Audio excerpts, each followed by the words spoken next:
In this moment, beloved Father, Mother, God, we give thanks that in this moment we can already see and feel your presence winding down into the room, any room around the world at any time we watch this, later or now. This energy winding down through our crown, unwinding all that is unlike the holiness that we were created to be. This is the Holy Shekinah. This is the Holy Spirit of God. This is also known as the Divine Mother. And she weaves down in and through our being, head to toe, front to back, side to side, inside, outside. Her presence here, her holiness. She speaks to our hearts and our souls and says, "You are all my beloved children in whom I am well pleased." In this moment, Holy Spirit of God, Holy Presence, we give thanks that you call us to dance the dance of oneness, the dance of love, the dance of peace. And in this dance, all that is unlike that holiness just shakes out of our being, just through the intention, two or more gathered for one purpose, the remembrance that we are God's holy children, that we are always to be God's holy children. And we give thanks in advance that we are finally in Mass around the world, in all dimensions, throughout the universe, choosing nothing but the remembrance of our holiness, letting go of all else and dancing with delight that you've created us to be this holiness. And today we choose nothing but this holiness, which is everything. And so it is. And so it is.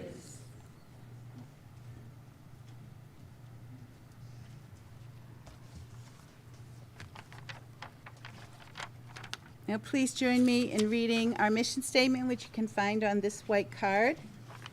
Together we say, "The Global Center for Christ Consciousness is a spiritual center for students and masters on the spiritual path. We are dedicated to awakening the inner Christ and to creating a world of love, peace, joy, and abundance." And now for our sacred reading of the day. From Paramahansa Yogananda. Pure reason or wisdom is the father aspect of God. All nature that we behold is the mother aspect of God, because in nature we find beauty, gentleness, and kindness. The flowers, birds, and the beauties of nature all speak of the mother aspect of God, the creative, motherly instinct of God. When we look at all the good things in nature, we feel a tenderness rise within us. We can see and feel God in nature, and so it is.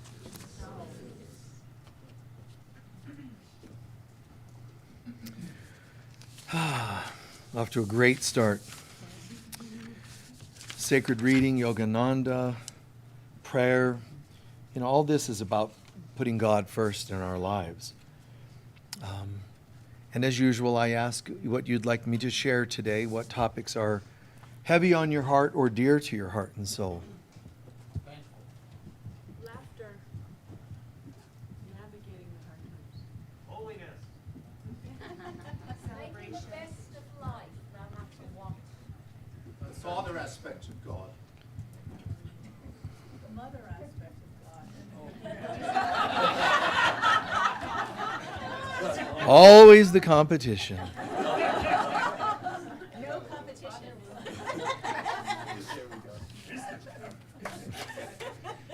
Oneness. That's good. Thank you. Okay. Nice. Okay. We have to wait a moment for the heavens to quit laughing.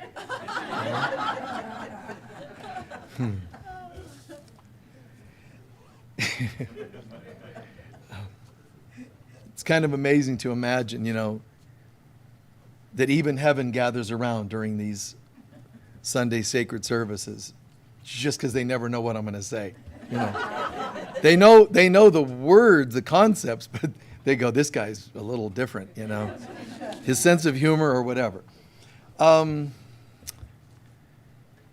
And people, for many years they've called me, instead of reverend, they call me the irreverent Michael Mirdad. And in all of that is not to be like rude or gratuitous humor. I don't think of anything that way.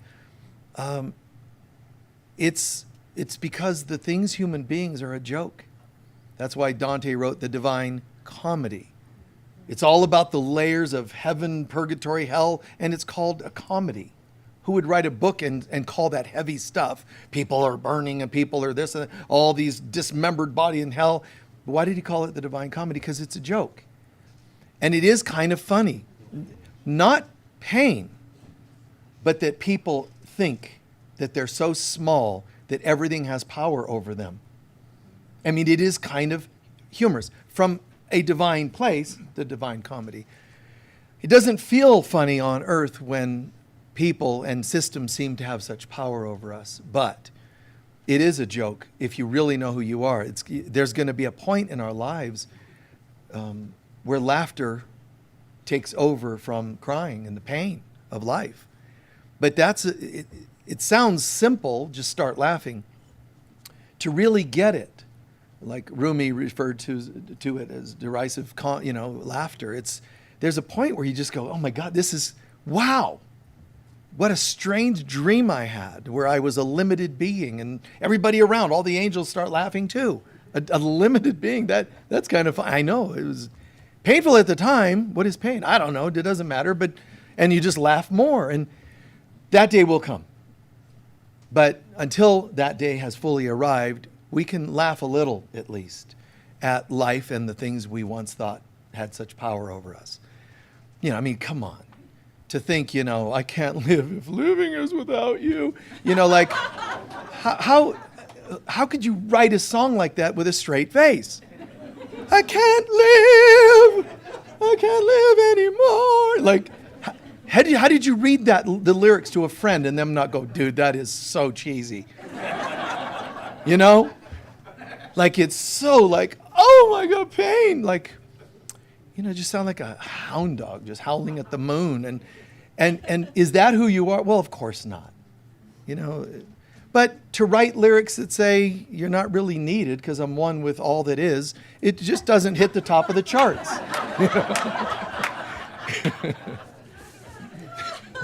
Anyway,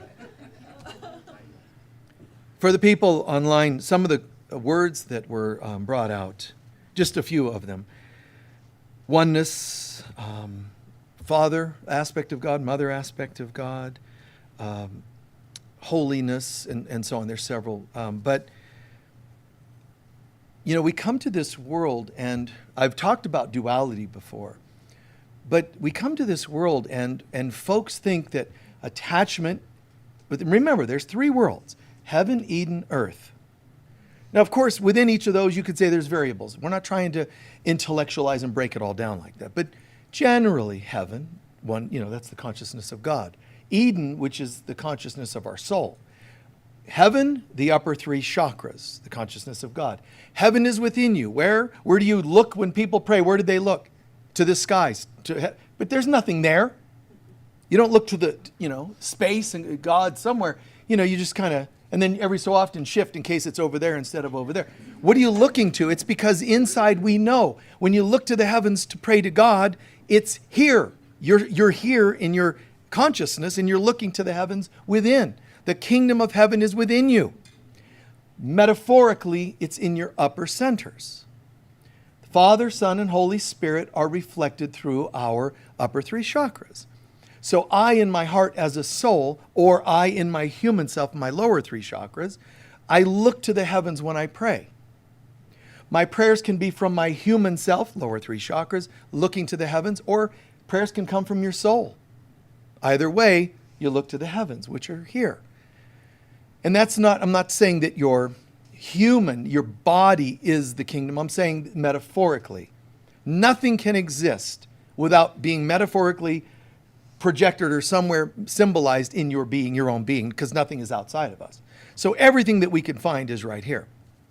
So those three places, which is God, also known as God, your soul, and your body, your personality.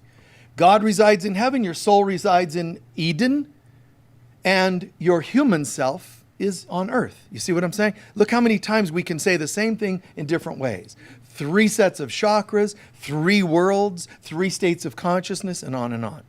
Okay? So spirit is the source, mind is the builder, which is your heart and your belief systems, and the rest is the result, Edgar Cayce said.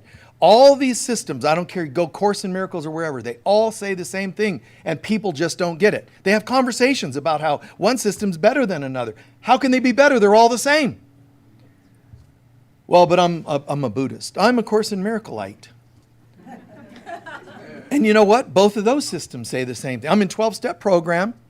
12 steps, Buddhist, Course in Miracles. They all say the same thing. More of God, change you, and bring that to others. That's the 3 pieces of all those systems. Oh, I thought I had to memorize this particular mudra, budra, this and that and the other, and the sutras of Buddha. And no. More God, change self, bring the change to others.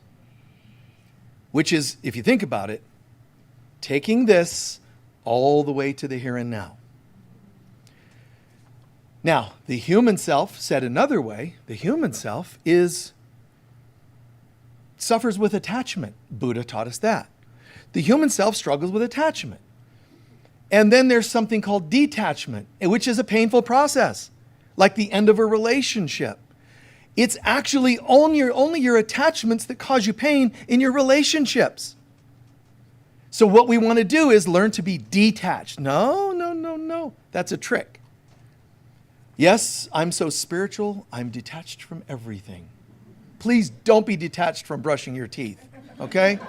Please. I'm so detached. Look how holy I am.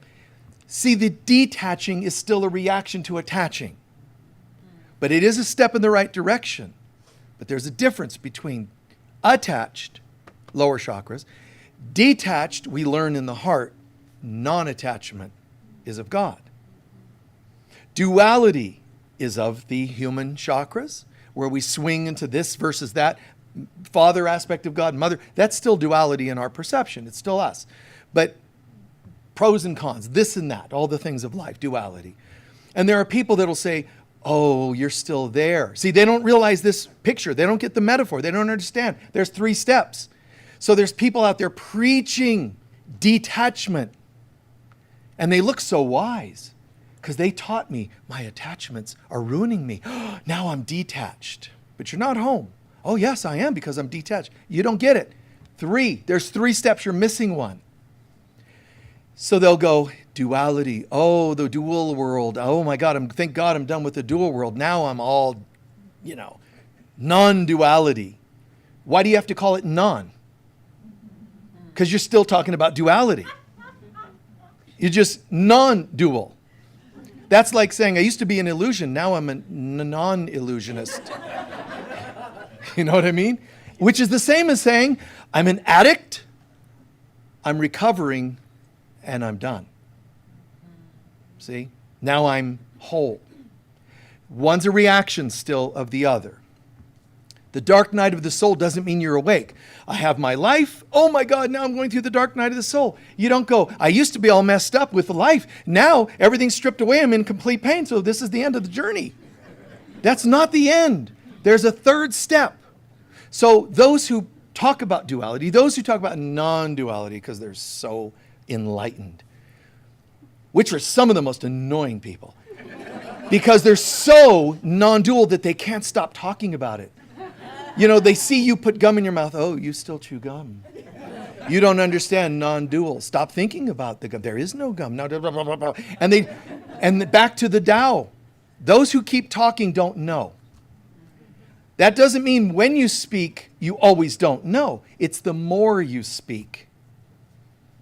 Somebody was telling me this week, they saw, heard or something on news. I don't know where they saw it, news or whatever, that some fundamental Christians went into some church where there is a speaker, a minister or something that was male but is wearing female outer life, right? And they're just like, you're going to hell and on and on. And listen, if I walked into that church, into that center while they were doing this, First, I would go up and kiss the minister, the one, dressed as a woman. Being all shamed, that's the first thing I would have done, just to freak out the fundamental Christians, What, there they go, just to mess with them, right? But that's the dualistic me. I would have done such a thing to make a point. And I'm telling you with all honesty, in that moment, the person that's dressing a certain way and saying, but this is who I am, leave me alone. And the other, oh, you're going to hell. Listen, one of them was coming from love and one of them was not. The one shouting, shaming, out of control, they're losing souls. Even though they're telling you by dressing in a different attire than their approval, you're going to hell. That's what they're saying. I really admire anybody that can just stay out of that. My heart goes out to those who are being shamed. I don't dig that at all. So those who get shamed, have been shamed for their sexual preference, or getting a divorce that was against their family's principles, or changing religion that was against their family. Anybody that starts following this, their heart, I'm all with you, man. And I'm sorry that the world doesn't always get it. This too shall pass. This too shall pass. Everybody will eventually get it. But those people screaming the loudest, it confirms they don't know. Okay? It's confirming the intensity, the shaming, and it's a reactionary self. And it means deep down, you're doing something that intrigues me, the dressing differently, and I don't understand it, so I'm mad, so I'm yelling. But I'm really yelling because I don't get it. You see? That's why they're yelling. The Christian shaming the Buddhist, it's because they don't understand what the Buddhist is saying or doing. Why do you have so much peace? Knock it off. And they respond, namaste. Oh, now I'm really mad. It's just craziness of this world. And again, this too shall pass. So the people talking the non-dual, there's a point where duality goes non-dual and then oneness. And the oneness is so mind-boggling and awe-inspiring, you don't find as many words about it. You don't say to people, you don't get oneness, do you? You're dual. You're still dual. How could you be in oneness and see my duality? You just had an eye transplant from 2 to 1. Oneness, you wouldn't go, oneness, and you're still dual. It doesn't make sense. So you don't talk as much when you access the oneness. Now, some of these people are going to say, yes, I used to be dual, but now I'm non-dual. Even if you say, but there's something more. There's oneness. Oh, I'm that. Yeah, that's me. I'm oneness. The more they start talking about it, that you already know they're not there, which is okay. It's okay. But just smile. The more they try to convert to a religion, somebody to a religion, the more they, talk, all it is philosophical. Oh, oneness is the one without the dual within the oneness of the one. On Tuesdays, but not Fridays. It's just talk, and they wow people. There's people sitting around going, oh, I didn't understand a word of that, but it had to be amazing. Wow. That's so abstract. It has to be amazing. They do. They bring flowers to the feet of these teachers, and it's just kind of funny. But at the same time, we learn to recognize this is a spaciousness. You recognize, most of the people watching a program like this, I would say, have lived part of their life in the dualism of the world, the ups and downs, lefts and rights and wrongs and all that stuff. Watching a program like this almost implies you're already making a major shift towards non-dual thinking. Without thinking, you may not realize that.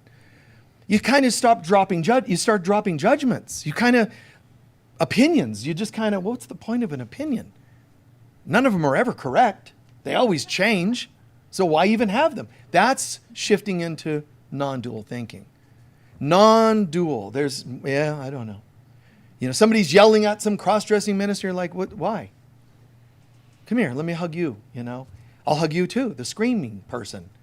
No, don't you, because you'll send me to hell if you hug me, because touching me is, and they freak out. I'm sorry, I'm sorry that you feel that way. You're all going to hell. Yes, and you're already there. Like, just plant it, man. Plant your feet, Let them trip out on all their words and judgments. I'm so at peace that, I could say to the one that's being shamed, would you mind if I kneel on the floor and kiss your feet? Would you mind? I mean, not because I'm saying that's literally what you have to do. It's the principle to say, brother, sister, whomever, I'm sorry that these people take time to shame you. What a waste of their time. They said, I'm going to hell. I know, and they're already there. And this too shall pass. You continue dressing the way you feel like you want to dress. And peace to you. I had a person that was, they call it cross-dressing at the time. And, he came for a session. It was a guy, and he's like, Michael, and he's like, yeah, Michael, male, very male, talking, yeah, man, and life and this and that and the other. Then he's like, oh, music, he's a musician, and he's into a certain band. And I'm like, oh, you know them? Wow. And then I sent him, without him knowing, a signed picture from a member of the band. I asked the guy, I said, could you, do this, And I've done things like that. This is the Father in us. The Father in us is being shamed in this world. That's why it seems like people are out of control. It seems like there's lawlessness. Because the Father has been shamed so much by evil people, meaning ego-based people, that nobody knows where to turn anymore for protection, for backbone, boundary setting. See? And they're doing it for a reason. Because if they can make you feel hopelessness enough, you've lost God, which is the source of all hope. See, there's a consciousness behind this. This isn't just politics or whatever like you think. There's not one side of politics that's right. That's dualistic thinking. And the other is wrong. Trust me, man. No, it's not like that. You get beyond the dual and you get to the non-dual and you go, this is a game in the consciousness of mankind. You'll see it. Now you're in non-dual. When you get to peace, no matter what you see, you're in the oneness. In the non-dual, you'll still be tempted to talk about, yeah, but it's an illusion. Yeah, but both sides, you'll still talk about the stuff. See? Even though you're not as attached to the duality of it, you're getting it. And that's another way to look at it. It's like, I was an addict, now I'm getting it, I'm in recovery. Right on. Now you've got the scaffolding and the things bracing you up. And there's a point where they take away the bracing and you're standing on your own, one with God. So, I've done this before. Be the father and mother to God. The mother of God. Be the presence of the divine mother and the divine father. Not one or the other. Yeah, but I'm a female. How can I be? That's dualistic thinking. If I'm a male, I can only do this. If I'm a female, who says? Mastery. Be all that is needed in any given moment. I remember touring one place, and this actually happened twice within a couple of months. There was a team that went to the Super Bowl, a football team. And this one place that I toured, there was this guy, and he's like, oh, I'm a total fan of this team, and oh my God, it was just everything. And he had this one player, he was just like, oh my God, and it was just kind of cool. He was a big fan. At the same time, there was, around the same year, there was a gal that I met, a receptionist at a dentist office. And they were like, oh my God, they're going to the Super Bowl. I'm so excited. Whatever, right, great. So the next time I was in town, or the next time I saw these people, there's the one guy, I said, hey, I was doing a talk like this, Hey, by the way, can I do a quick exercise with you? And this guy's going, what? So I said, yeah, let's play catch. And I threw him the football, and he threw it back, and he's kind of like, well, this is weird. You think for you, I'm playing catch while I'm doing a talk.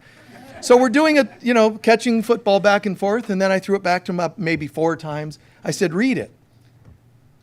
And his favorite player in life had said to so-and-so, love so-and-so. I mean, oh my God, it was like, this is the big one, Elizabeth. I mean, this guy, I'm coming to join you, honey. He was just so like, you've got to be kidding me. And I did the same thing with the receptionist. The whole team, signed it. She's like, what?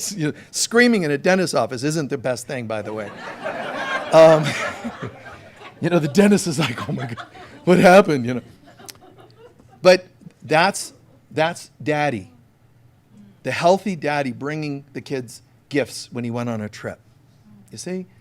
That's the Father of God coming through us.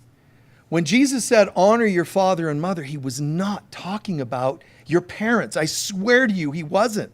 Well, that's not what my parents said. Of course not, because they're invested. They're invested in abusing you and saying, you're supposed to honor me, and go, well, that was great, Mom, thanks. More narcissism, please. How could Jesus have said, honor your mommy and daddy, and say to you, blood is worthless? It's the spirit behind things that matters, not the blood, not the bloodline, not the human stuff. Those who do the will of God are my family, as he says, right? So he couldn't have been emphasizing the value of your dad and mom. What he is saying, however, is honor the honorable parts of every human being. Honor the honorable father parts. And if your dad didn't have any, don't honor them. Not because I'm saying dishonor him. I didn't say that. That's dualistic. You're still swinging there. If it's there, honor it. If it's not, if it's abuses and hurt, then no. Don't fan that into a flame. See through it and walk away. I'm not joining the family reunions anymore. Why? Guess. Do you want me to send you all emails? And copy all of y'all and share why I'm not? No, we'd rather you keep it quiet. Exactly. Honor the honorable parts of people. He was also saying, however, as we find in lost books of the Bible, he said, honor your father and mother. Your father sky, your mother earth. The father, heavenly father, meaning the cosmos, and the earthly mother. See, the father aspect of God can't not be here because we're in God. It's got to be here somewhere. But the father aspect of God is really remote seeming to us. It's the part that we tried to run away from in our shame for thinking we could separate from God. The mother aspect more vividly joined us in this excursion, never believing in it, but joining us in it. So the Father is the Father God, the Father heavens, and also the Father in us. The mother aspect is the cosmic, the divine mother, and then the universal mother. But in a sense, we call her Gaia or Earth. And then the human mother. There's again three: the divine aspect, the cosmic aspect, and the human aspect of God, or of God Mother or God Father. So you and I are made in God's image, which means you're supposed to be portraying healthy versions of the Father God or Mother God. Is that making sense? And everybody's done it. Even cruel people somewhere in their life had a moment where they thought beyond themselves and leaked out some piece of the mother or father. Obviously, not likely knowing they did it. But everybody, you can't not, because it's in us. There are stories abound, in nature where a predator animal, I remember one story, but a predator animal found somebody drowning or dying and grabs them and pulls them to safety. I've seen video many years ago of a dog that was hit on the freeway and laying on the freeway, and another dog ran out and dragged it out of traffic. Something in all there's God in all beings. It's just not always seen and let live to live. For me, all the years of touring and doing the healing work, I used to this is interesting because I used to more often feel like I loved playing the role of a safe male because so many people have experienced unsafe male, and the female too, through me. But it was always kind of cool to see that people have such fear of the Father God and Daddy on earth as well, that you and I have a role to play, guys. You're not just a sponsor in 12 Steps. You're not just a counselor. You're not just a mom or a dad taking your kids to school. You are as God created you, and really what's happening is, how much of that are you letting through? Stories of, a certain actor that was pulled over to give somebody a ride, and he was arrested for seemingly involving with a prostitute. And this is what the world tries to do: shame every part of you when you're trying to be the presence of God. Shoot it down so nobody knows how to do anything for each other. If a doctor takes your hand and says it'll be okay, oh, wait, not allowed to touch. And yet that's unforgettable to some people, that the way he took my hand and looked in my eyes and said, you're going to be fine. It meant everything, but that's not allowed. One of you that attends here was fired from your counseling job because you hugged a client when they were leaving and their life had been so dramatically changed from your work. See, that's what the world, based on the ego version of the world, is trying to do. Make everything hopeless. Make God unattainable. And in my work, I used to maneuver through the audience, do spontaneous healings, miraculous things. When I came to Sedona, that changed. Even though it looks like my work expanded in some ways, because we've gone online and done things with the world changing and technology, in some ways it restricted. It constricted. I stopped doing this kind of thing. And there's reasons, but some of them are because people started showing up for the sideshow. The curiosity. And the cynics were showing up to go, this can't be real. Well, I'm not here to play a game with you, so I just stopped doing it.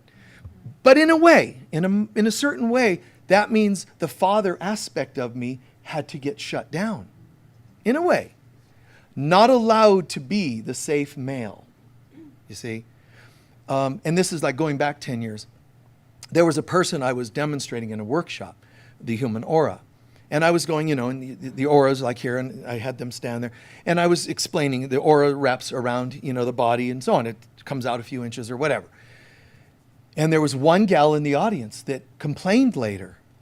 His hands got suspiciously close to her chest. Oh my God, we heard about this for months. Seriously, months. Oh my God. It went on, and then that person went to the gal who was standing there. Do you realize his hands got close? You should be feeling bad. You should say something to him. And just all this shame, and I'm like, wow. Never did it again. Never did as much of that again. Not because I'm letting them shut me down. I'm choosing to say, okay, if this area, this small town can't handle this, I'll not do it. So there's some practicality to my decision. I'm not a victim of this. I could have just kept doing it. I made a decision, but what I'm saying is you and I have to decide what we're doing. Make sure you're conscious of doing it. Don't let the world make you do it. Are you conscious of the times you stopped being a dad or a mom to people, a light worker to people, a healer to people? Well, I had to stop hugging my clients. That's fine. Are you okay with that? Check inside. If you're betraying yourself, that's not good. I stopped, teaching certain kinds of workshops because it was just too, freaky for some people.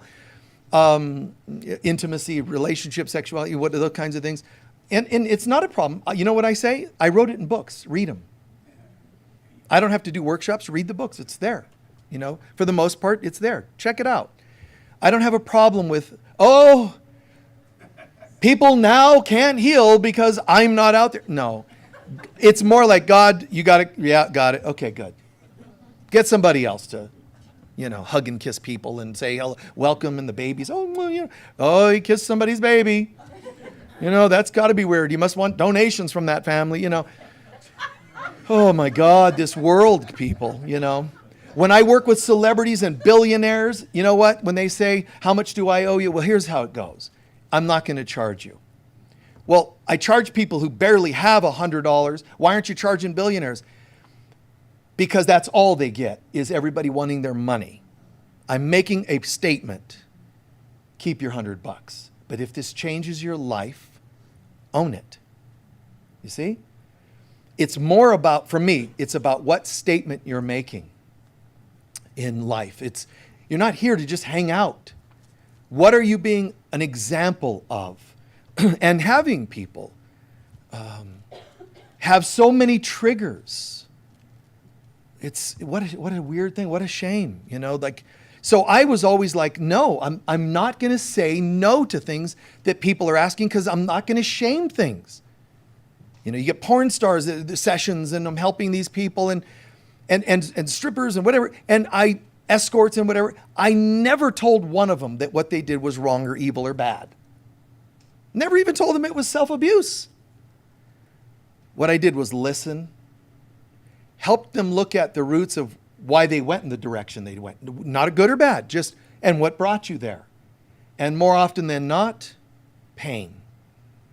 When we talked about the pain and I held them lovingly, compassionately, unconditionally, the pain moves through, they changed their careers, and I'm not kidding.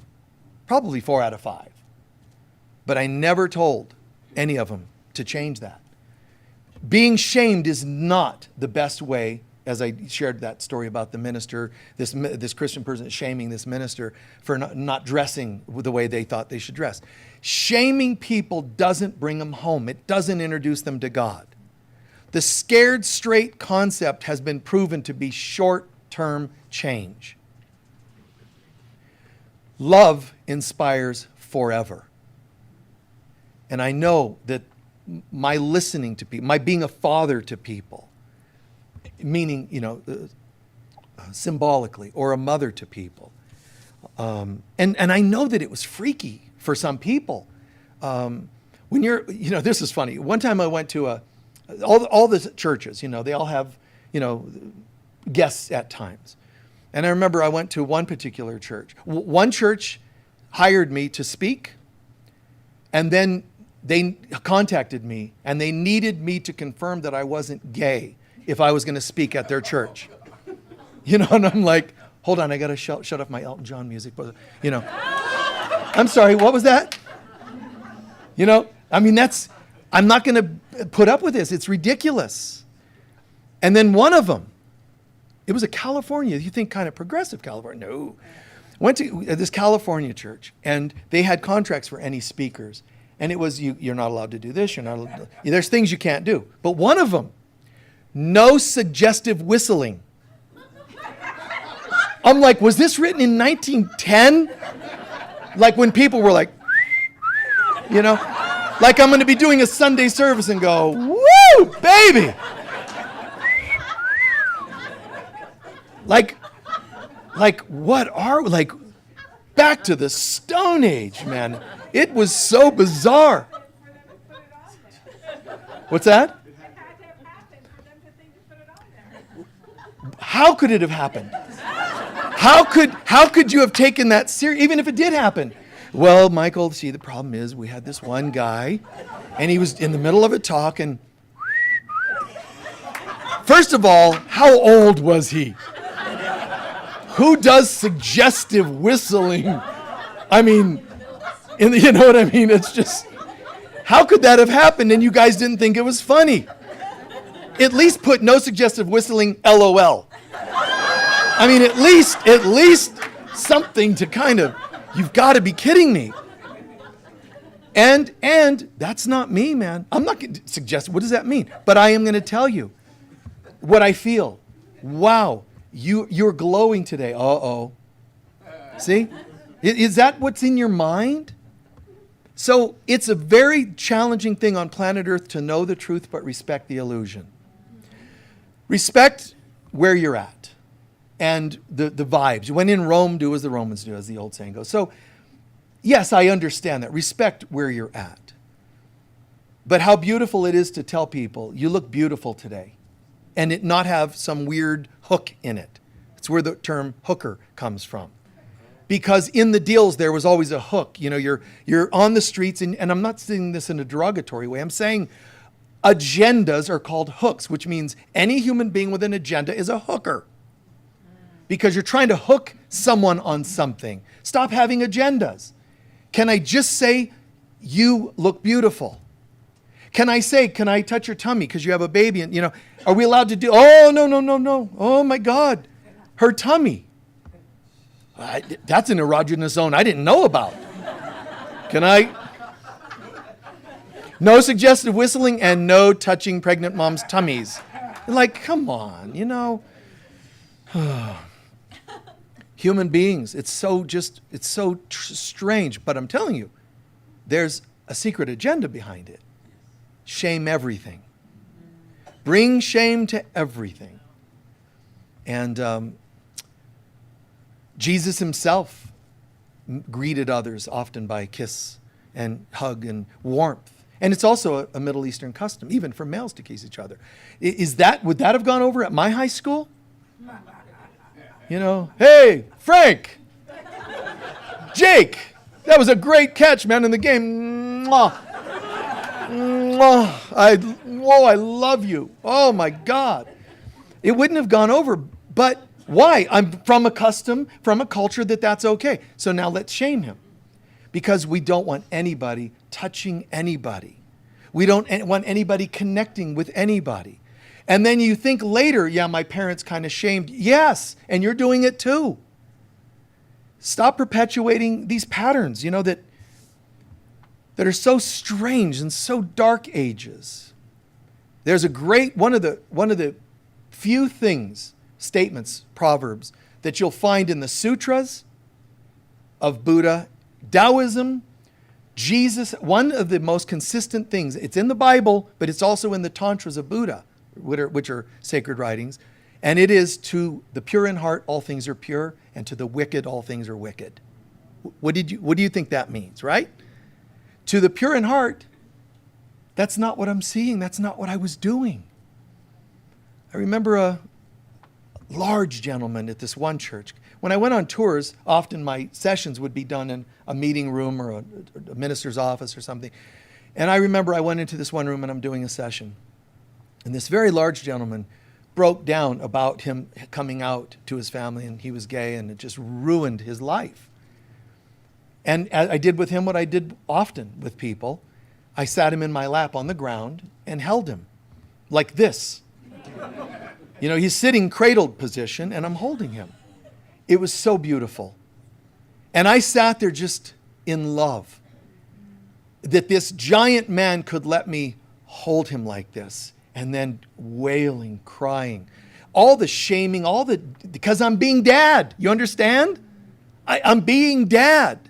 And he subconsciously knows that. So what's going on? Why is this guy, oh, Dad, and you love me this time?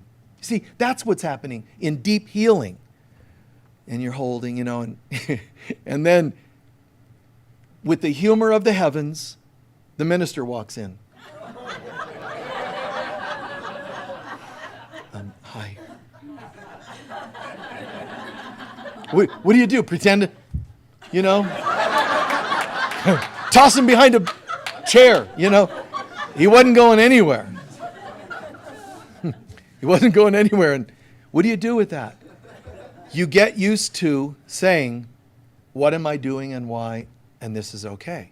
And if the minister had some trip about it, oh well, if you want a session too, come here.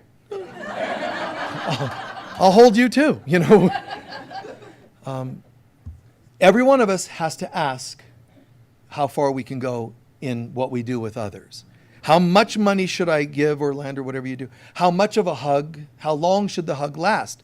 I don't want to stand around and analyze everything. I don't want to go 3, 1,000, 4, 1,000, 5. Okay, because there's a book that says, comes from the government, 3-second hugs are okay. A-frame hugs, the A-frame hug, There's a rule. Somebody's got a rule book. No suggestive whistling, and hugs must not exceed 3 seconds. Genitalia must be 3 feet apart from each other. Is that really affection? Though those are rules. And I'm not interested, therefore don't hug me. And that's what we all do. Block, block, block, block, block. Back to Eden. Back to Eden. And I'm not saying that there aren't some creepy people that you pick up and you go, I don't want to, then don't. Here's what you do. It's very simple. They come up to hug and you do this. That's all. You just get your hands in between you. Nice to see you. They usually get the hint. If not, then it's, and if not, boom! And when they walk away going, I was just going to hug you. Yeah, but you didn't honor my boundaries. Anyway.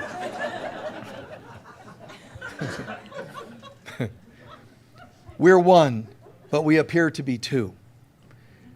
So, while we're still struggling with this, I respect the illusion.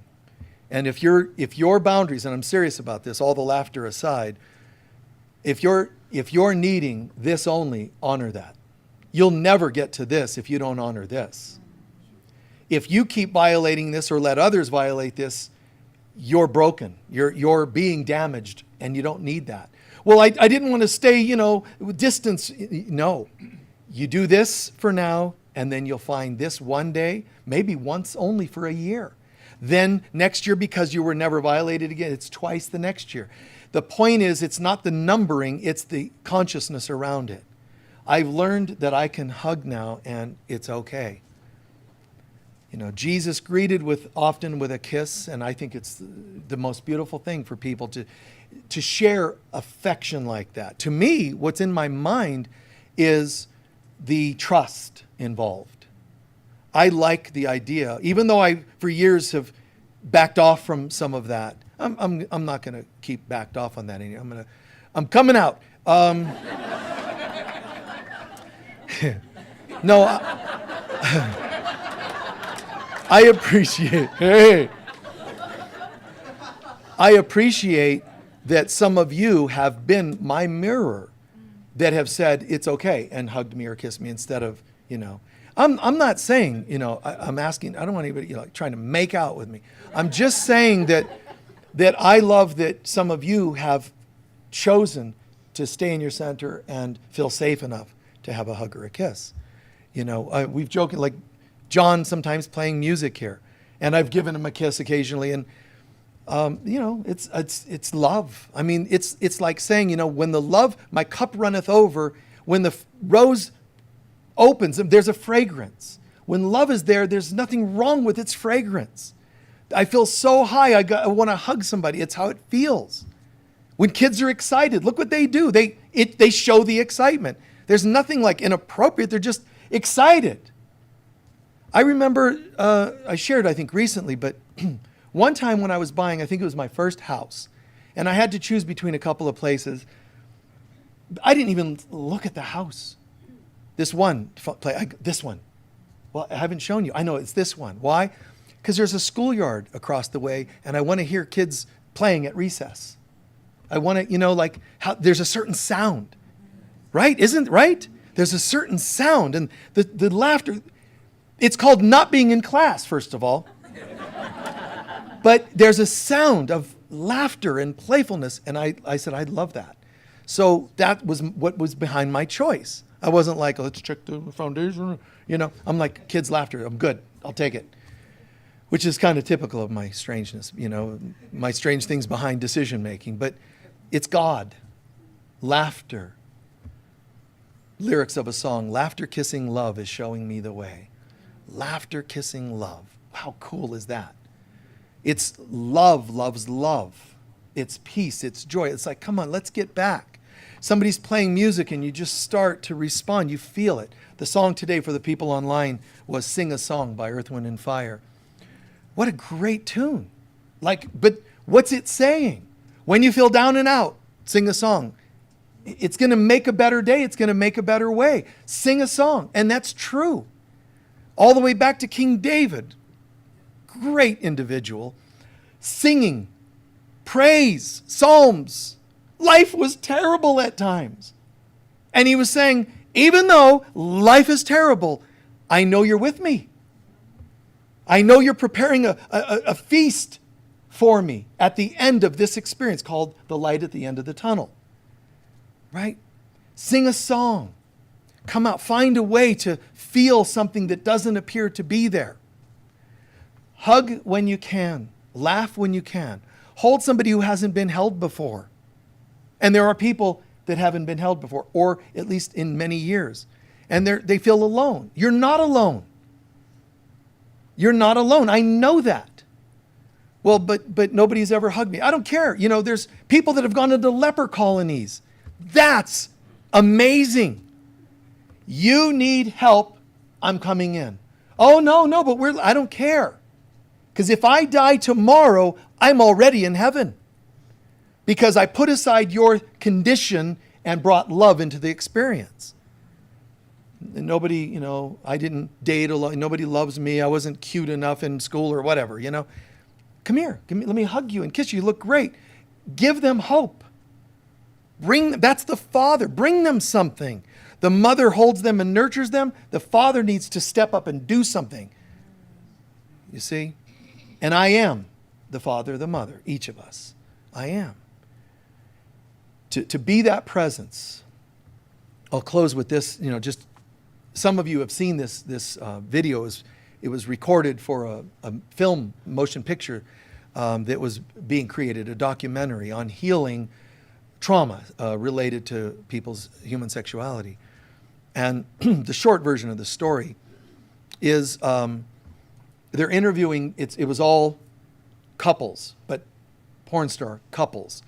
And, you know, can their relationships be understood? It was a kind of psychological experience. And so they're telling me, okay, Michael, we've paired you up. You're going to work with this couple, somebody else. So each teacher, counselor was going to take a different couple through the week. I got there. This stuff was so intense. The first couple, when I got there a day early, the producers and directors, they said, Michael, we have a problem. The first couple had such deep stuff that the counselor, the professional, had a meltdown and they won't come out of the room and they've gone nuts. Like, they lost their mind. They're like in a panic attack. I'll go. I went in there, worked with the counselor, got her prepped. She's like, okay, I can do it. I said, great. Give me 5 minutes with the couple who are now traumatized because you were traumatized by their traumas. Not kidding. Went out 5 minutes, maybe 10 or so, with the couple.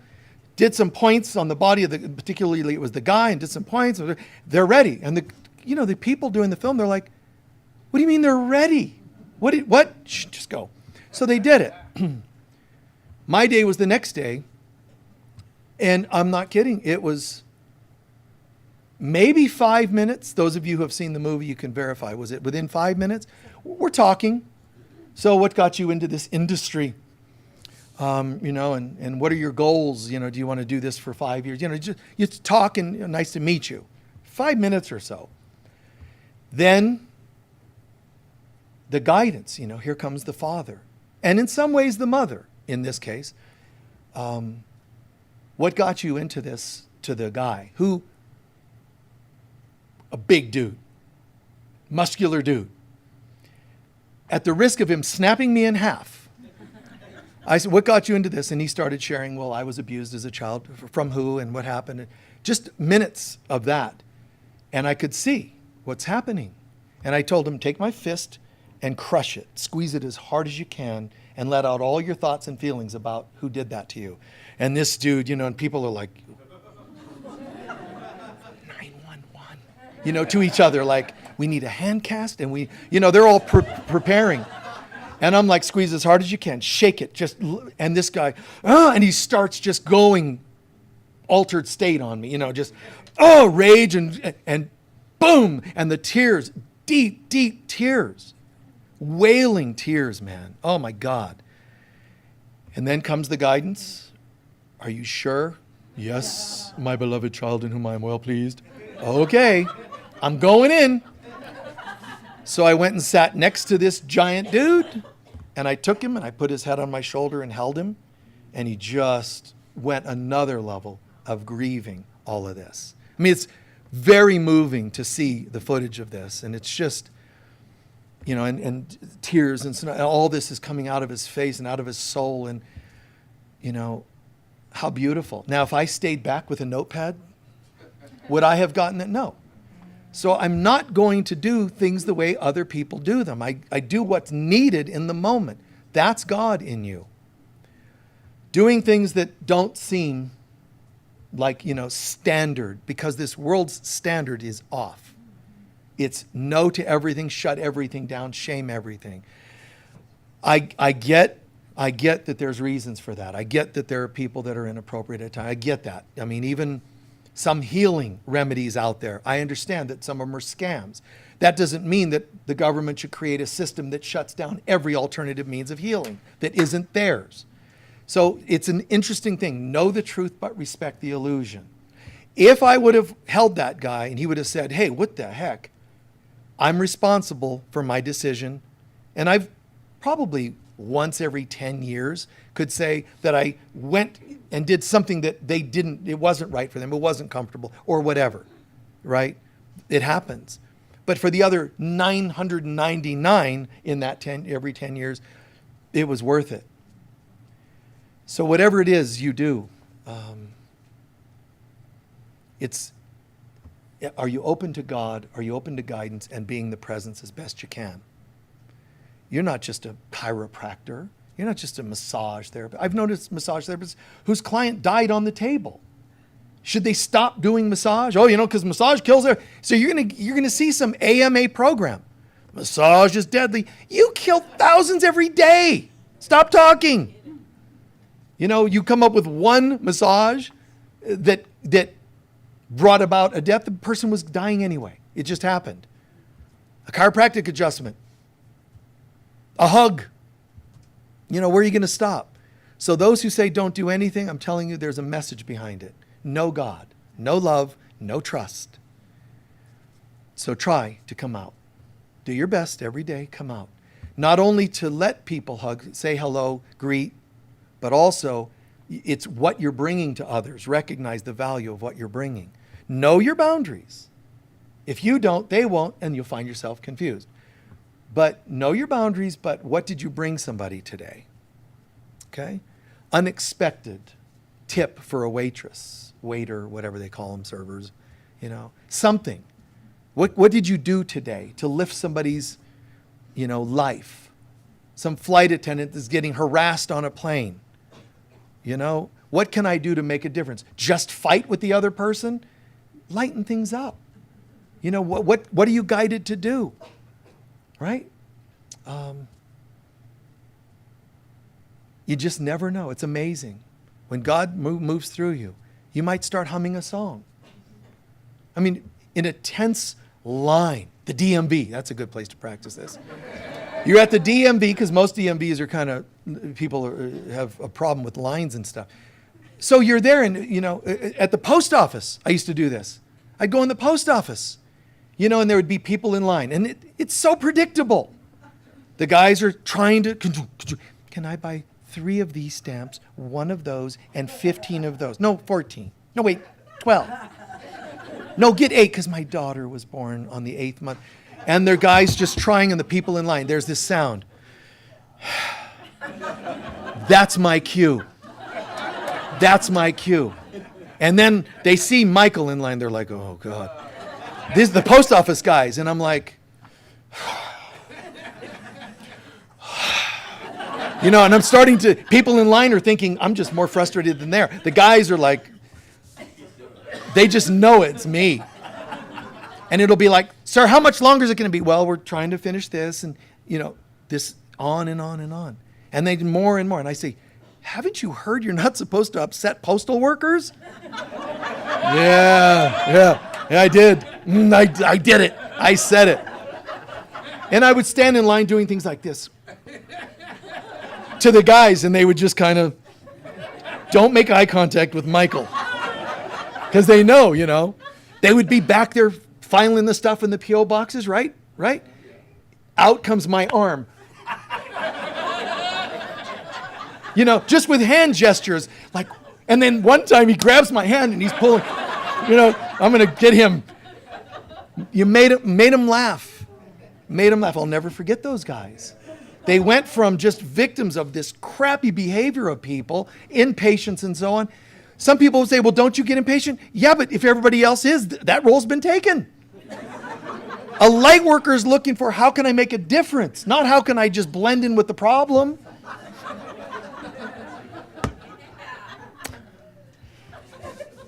That's all I'm going to say. Please take a few centering breaths.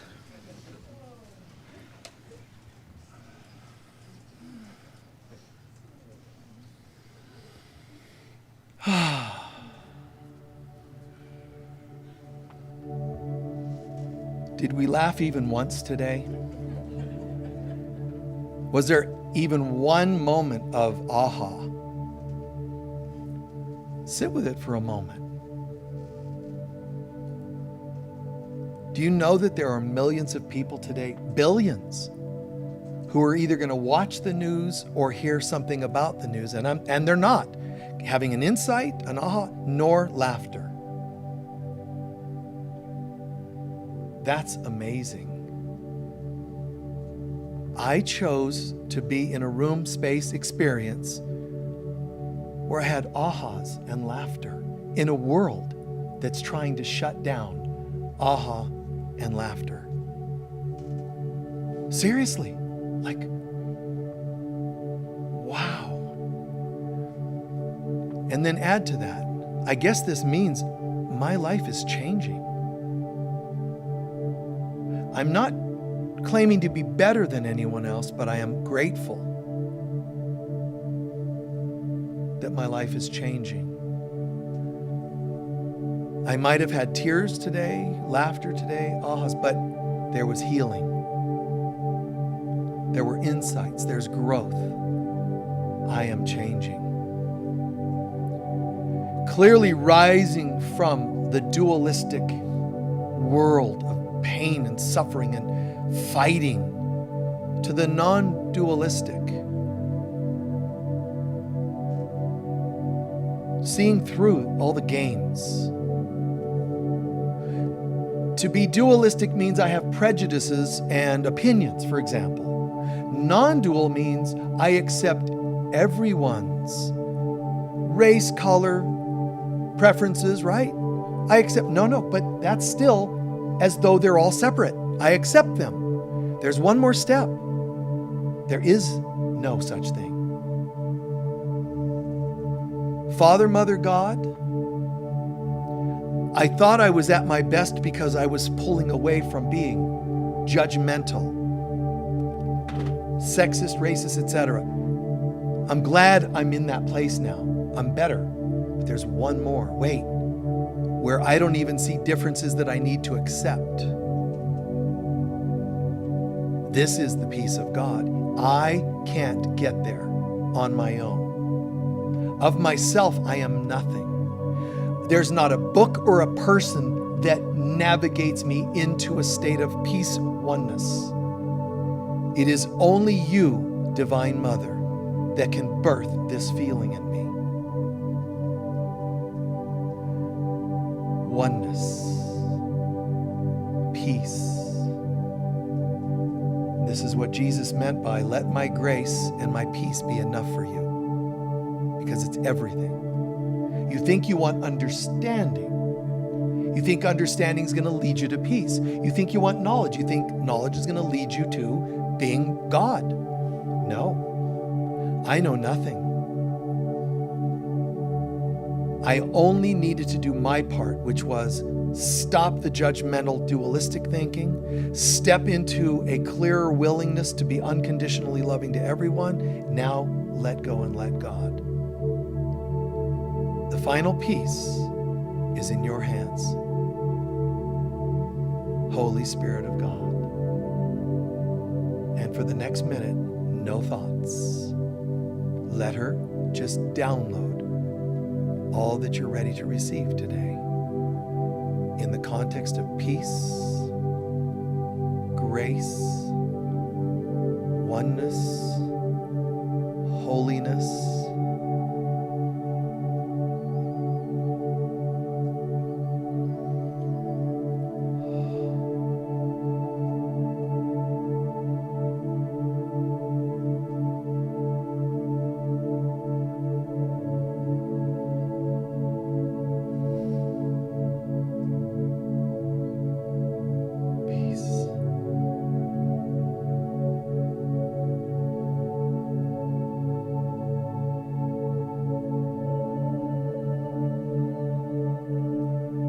feel that presence descending into the room, and descending through your head, crown, into your being, into your heart.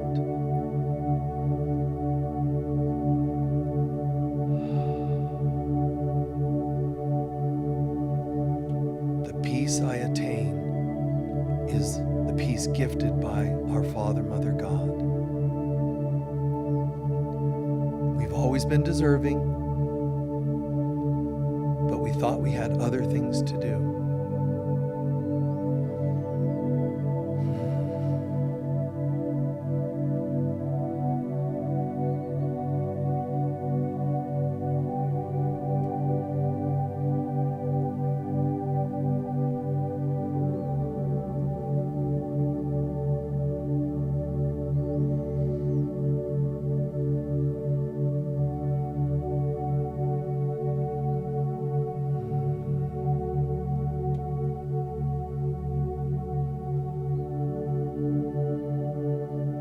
Place a hand or two over your heart, in your mind if not physically doing it.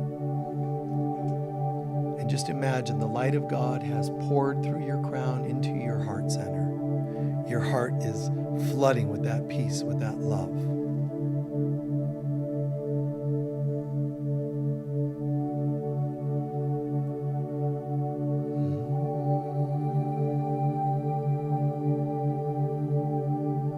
Just feel that. And then look at your day-to-day decision making and imagine coming from this place in your heart where the light of God is shining and filling you with grace, peace, oneness. How would you now make the decisions you're making this week? Just ask to make the decisions that are the most congruent with this feeling.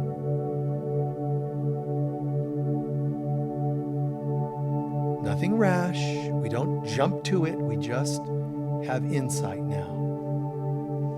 How I might handle that conversation differently.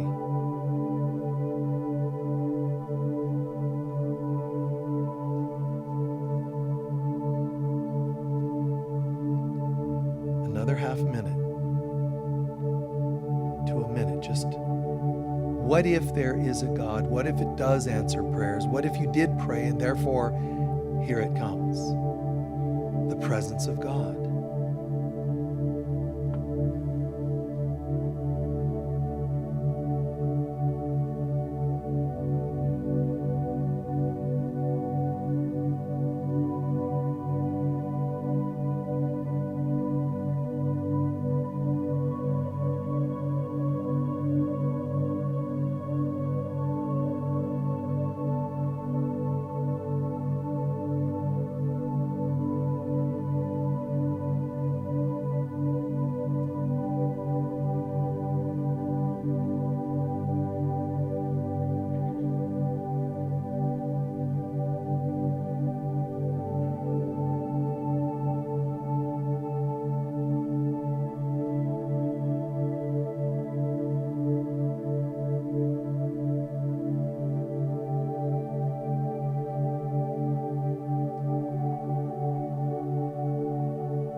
Extend our deepest thanks.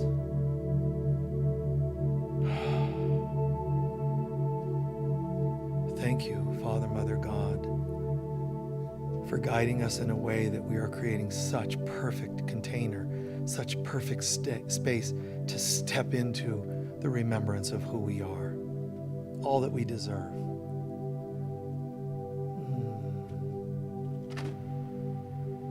The peace I am, says the divine in us, I extend to you, everyone.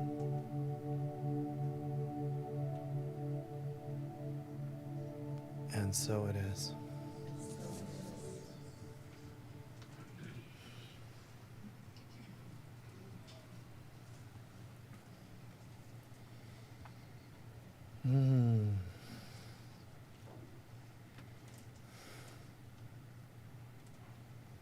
How's it feel?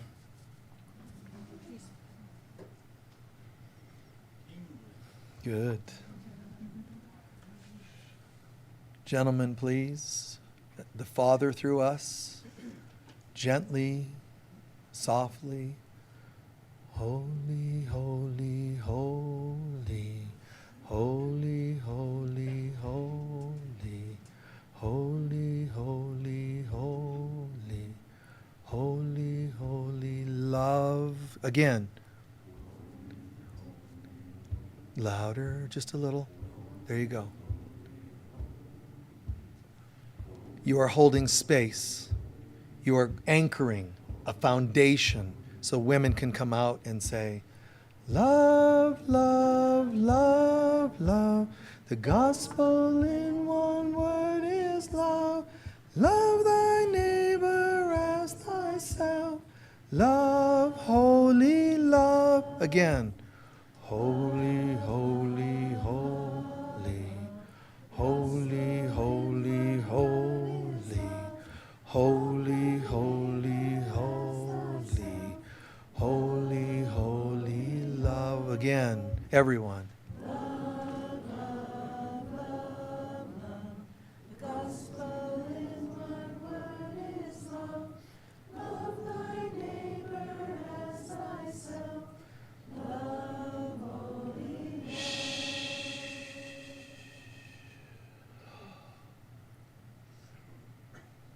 The fathers in the world, do you recognize what happens when you create a sacred, safe space, container for children to come out and play, for the female to sing her song?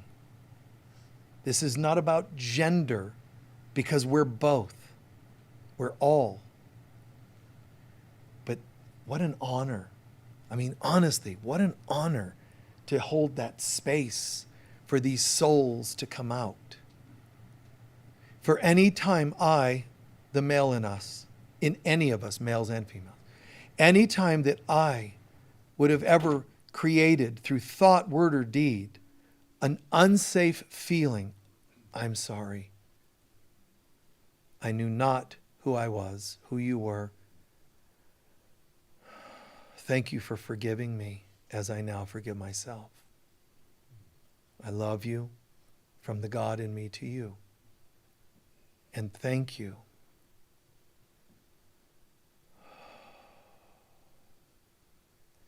And it makes room for more of the Father to come through us.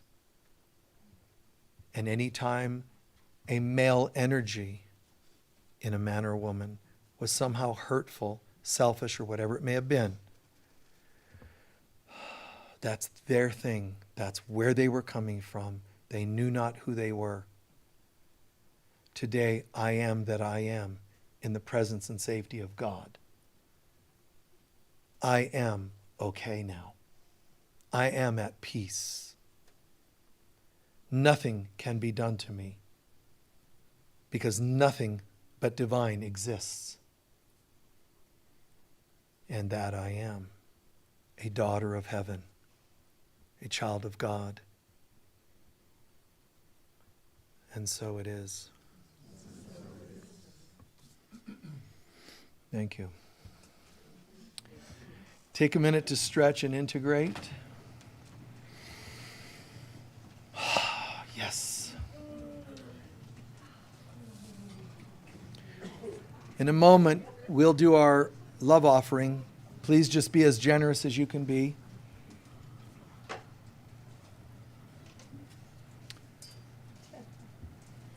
The love offerings go in the blue bags. The baskets are for any extra donations someone can share, just whatever you can. It's appreciated. It's used for people of special needs or special projects that we do. This week, we're painting most of the rooms, interior of the rooms,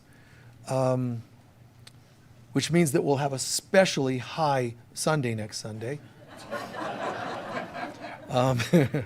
No. But we are painting, and if you have the funds and the means, please, extra donations would be appreciated to help pay for that. If we don't get the extra funds, we'll only paint part of the walls. Anyway, kidding. So hold your love offering to your heart, full conviction, full love, appreciation, knowing that as you give, you receive. It's law.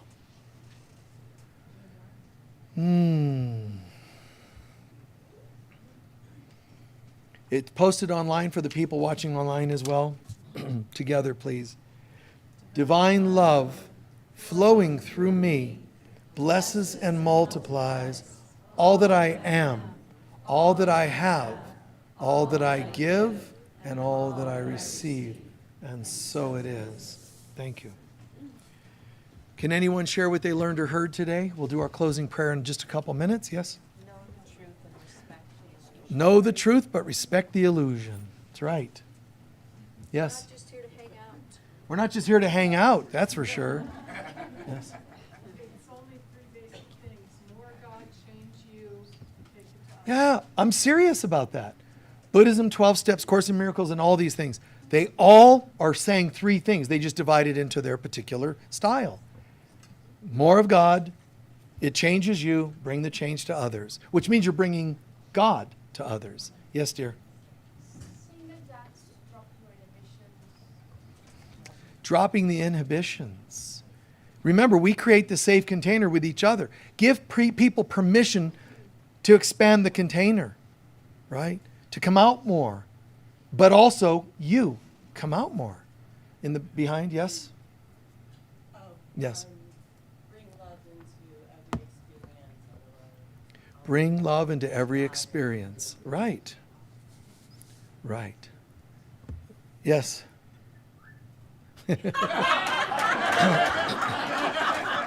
Very funny. I'm totally offended. She whistled suggestively at me. Yes. You know, I was raised Mormon, and so, like, the idea that you even walked into a church with your shoulders exposed, Oh, yeah. or the eight-ring hugs, or the Mormons wigs apart. And so, branching into now my life post that, and recognizing how important it is to be able to express the love unconditionally to people. Right. And no longer have those inhibitions. Right. Or those preconceived notions Right. that it's not okay to hug a person. Right. Having been brought up. First time people hugging me like that, I go, whoa. Yeah, see? This is something I wasn't used to, because it Right. was like something I'm realizing about how beautiful it is that you walk into those realms of, Right. of that unconditional love. And Yeah. you're right, there's still creepy people. Yep. So even in the New Thought churches, we're made fun of. We're called huggers. Yeah. Oh, those hugger churches. Why did you have to name it that? Because you have hang-ups. Those people that are like hugger.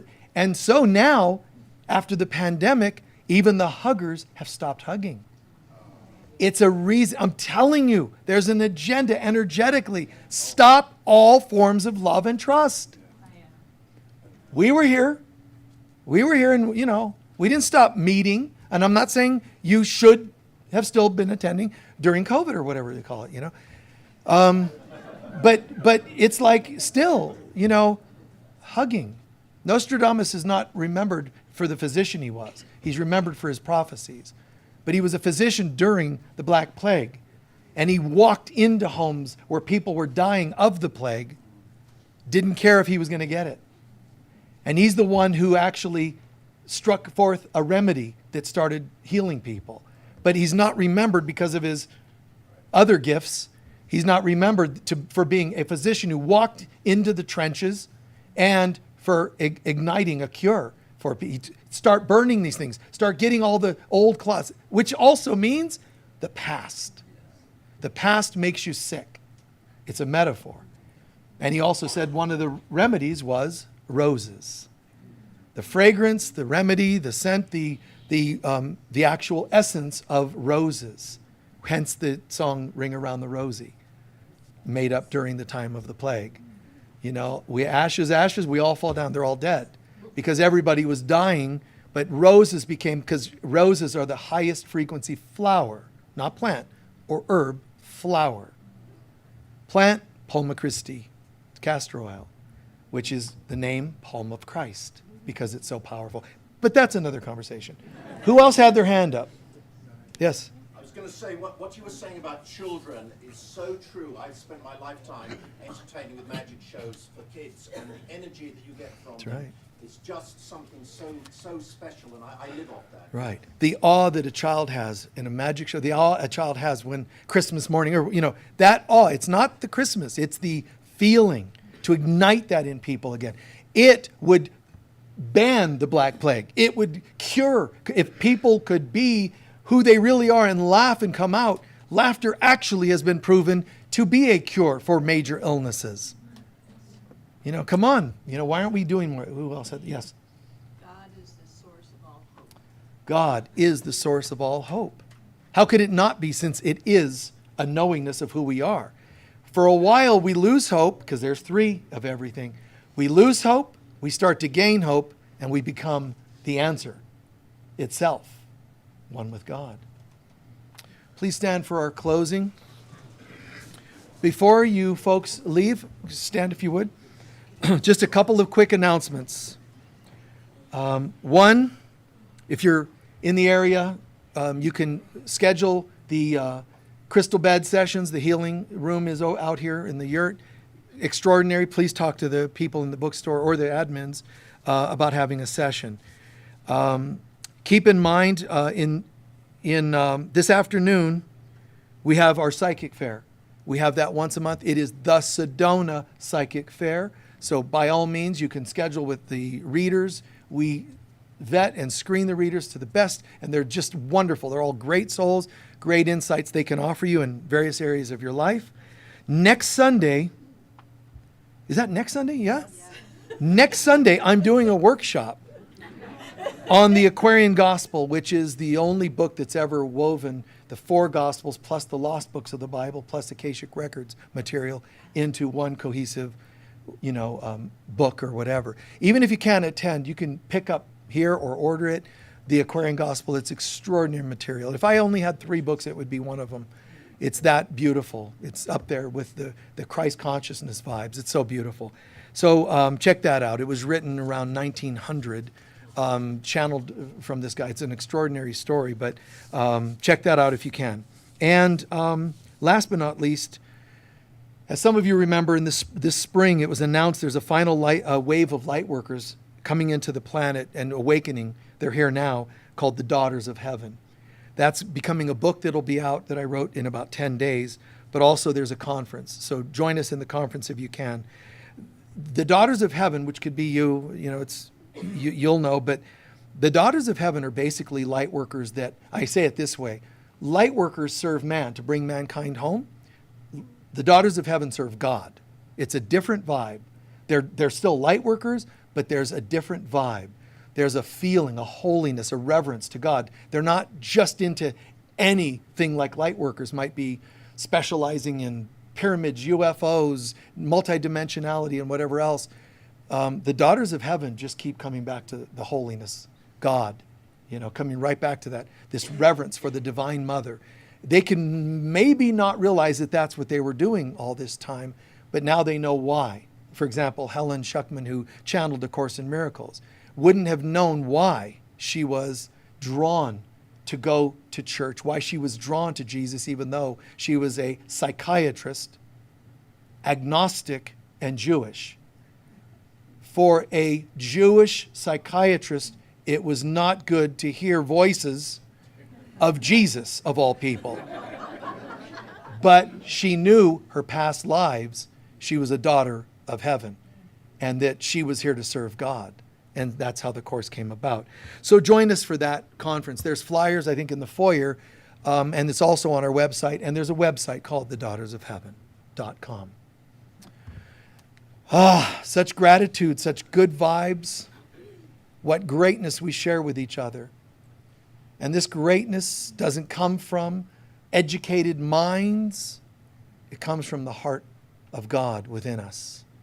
It comes from the knowingness that we remain as God created us to be. Away from theory and philosophical babble into the knowingness.